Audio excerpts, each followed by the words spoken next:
नमस्कार, मैं हूं आपके साथ मयंक। आज 19 तारीख है। पिछले 12 घंटों के अंदर ईरान और अमेरिका के बीच जंग और भी ज़्यादा तेज हो चुकी है। मैं आपको जानकारी दूंगा कि पिछली पूरी रात कहां पर हमले किए गए और ईरान की तरफ से क्या पलटवार किया गया। लेकिन इस वीडियो की शुरुआत में एक बड़ा सवाल, क्या ईरान और अमेरिका की जंग अब वर्ल्ड वॉर का रूप ले सकती है और क्या इसमें रूस और चीन की भी एंट्री होने वाली है।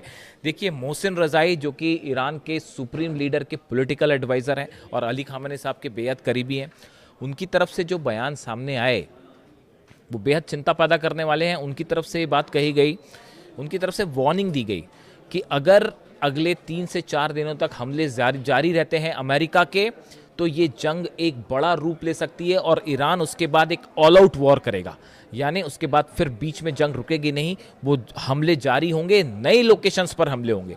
इतना ही नहीं, उन्होंने ये भी इशारा किया कि इस जंग का अब नतीजा, अगर ये आगे खिंचती है जंग, तो इसका नतीजा ये होगा कि रूस यूरोप पर हमला कर सकता है, चाइना ताइवान पर हमला कर सकता है। इस तरह की बातें सामने आई हैं। तुर्की जो है वो इजराइल पर हमला कर सकता है।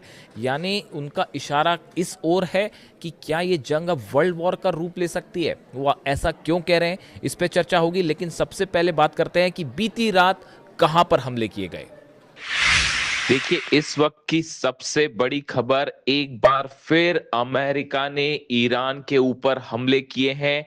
ये हमले केशम आइलैंड पे किए गए हैं, बंदर अब्बास पे किए गए हैं और बुशर पर एक बार फिर हमले की खबरें आ रही हैं, धमाके की खबरें आ रही हैं। देखिए, लगातार ये हमले अमेरिका की तरफ से जारी है और इसका करारा जवाब ईरान ने दिया है। देखिए, इस वक्त जो सबसे बड़ी खबर सामने आई है वो ये कि ईरान ने जॉर्डन में जो हमले किए, खास तौर पर अल अजराक बेस पर जो हमले हुए, इन हमलों में कई अमेरिकी सैनिकों की मौत की खबर है और अब इसकी पुष्टि डोनाल्ड ट्रंप ने भी कर दी है। और डोनाल्ड ट्रंप ने जो है बयान जारी करके कहा कि ये मौत बहुत अमेरिकी सोल्जर्स की मौत दुखद है, इस तरह की बात उन्होंने कही।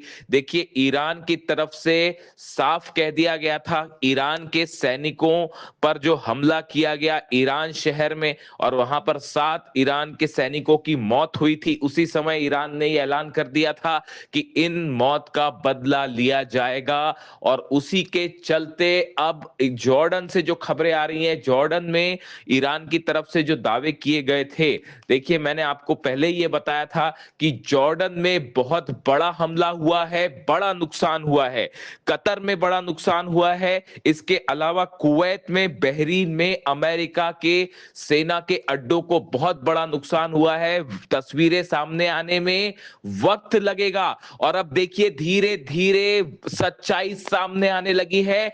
एक बार फिर हमने डंके की चोट पे जो दावे किए थे वो अब सही साबित हो रहे हैं। देखिए, अमेरिकी सोल्जर्स की मौत से पूरे अमेरिका में हड़कंप है और अब डोनाल्ड ट्रंप को भी इसके लिए जिम्मेदार ठहराया जा रहा है कि ईरान के साथ जंग क्यों की। हकीकत यह है कि जॉर्डन में अल अजराक बेस पर इस तरह की खबरें हैं कि कई फाइटर जेट्स तबाह हो गए हैं अमेरिका के। और अब तो अमेरिकी सोल्जर्स की मौत और घायल होने की खबरों से पूरे इस जंग में एक नया मोड़ आ गया है और अमेरिका में भी हड़कंप वाले हालात है। देखिए, सऊदी में प्रिंस सुल्तान बेस पर जो हमला हुआ, अब इसकी तस्वीरें भी सोशल मीडिया में बाहर आ रही हैं। पहले यह कहा गया था कि इसको इंटरसेप्ट किया गया, लेकिन मिसाइल गिरने की तस्वीरें कई सोशल मीडिया में अब सामने आने लगी हैं। इसके अलावा कतर में अल उदैद बेस पर अर्ली वार्निंग सिस्टम और राडार को ईरान ने तबाह कर दिया है। ईरान की मिसाइल्स ने सीधा यहां पर रडार को हिट किया है, ऐसा बताया जा रहा है। इसके अलावा आप कुवैत की बात करें, कुवैत में अली अल सलेम बेस पर बड़े हमले हुए हैं और यहां पर भी अमेरिका के जो फाइटर जेट्स का हैंगर था उस पर भी हमले हुए, जो वार्निंग रडार्स लगे हुए थे उस पर हमले हुए।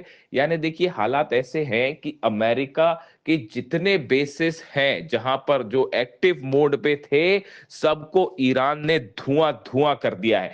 बहरीन में 5वें बेड़े का हेडक्वार्टर पूरी तरह से लगभग तबाह हो चुका है और बताया जा रहा है कि अब फंक्शनल स्टेज में ही नहीं है। यानी ईरान ने हमलों का जबरदस्त बदला लिया है और पूरे अमेरिका के बेसिस को बड़ा नुकसान हुआ है। अब देखिए ईरान की तरफ से कई बड़े ऐलान कर दिए गए हैं। पहला ऐलान तो ये है, ईरान ने अब ये कह दिया है कि अमेरिका के साथ जो समझौता हुआ था, जो एमओयू साइन किया गया था, अब ये पूरी तरह से खत्म हो गया है।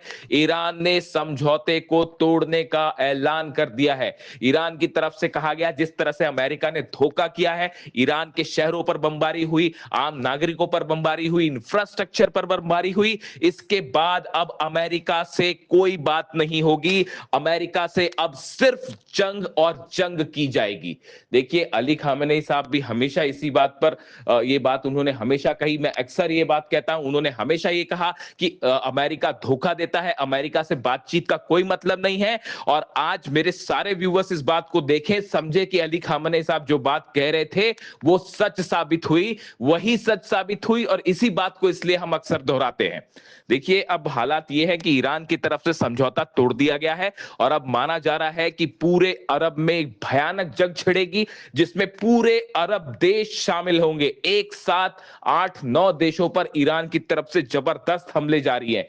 देखिए इसके साथ ही एक और बड़ी वार्निंग दी गई है ईरान की तरफ से और यह कह दिया गया है कि अगर अमेरिका की तरफ से हमले जारी रहे और अब फिर अमेरिका ने हमला किया तो यूएई का एयरपोर्ट उड़ा दिया जाएगा, सऊदी का एयरपोर्ट उड़ा दिया जाएगा, कतर में, दोहा में, जॉर्डन में, कुवैत में, बहरीन में, इन सभी मुल्कों में जितने एयर बेसिस हैं, एयर बेस ही नहीं जो एयरपोर्ट्स हैं, जो आम फ्लाइट्स के लिए इस्तेमाल किए जाते हैं, एविएशन सेंटर, एयरपोर्ट्स जो हैं वो उड़ा दिए जाएंगे। जिसके बाद दुबई में पैनिक वाले हालात हैं, सऊदी में पैनिक वाले हालात हैं और हर शख्स इस बात से चिंता में है कि अगर एयरपोर्ट्स को निशाना बनाया गया तो इसका भयंकर नुकसान होगा। देखिए ऑयल को लेकर ऑलरेडी जो है वो अच्छी खासी तनाव देखने को मिल रहा है। हॉर्मूज पूरी तरह से बंद है। हॉर्मूज में माइंस फटने के बाद से बात साफ हो चुकी है कि ईरान की इजाजत के बिना यहां से जहाज नहीं निकल सकते। अब अगर एयरपोर्ट्स भी निशाने पर आ जाते हैं यूएई और सऊदी जैसे देशों के, तो इससे पूरे इलाके में हाहाकार मच जाएगा। इसके साथ एक और बड़ी खबर, अहम खबर यह है कि ईरान की तरफ से बहुत बड़े जंग की तैयारी कर ली गई है। यानी जंग, और देखिए जंग ऑलरेडी जारी है, ईरान की तरफ से हमले हो रहे हैं, लेकिन अब ईरान ये मान के चल रहा है कि ये अब एग्जिस्टेंस की जंग होगी, आखिरी जंग होगी और ये जंग लंबी चलेगी और बहुत भयानक हमले होने जा रहे हैं।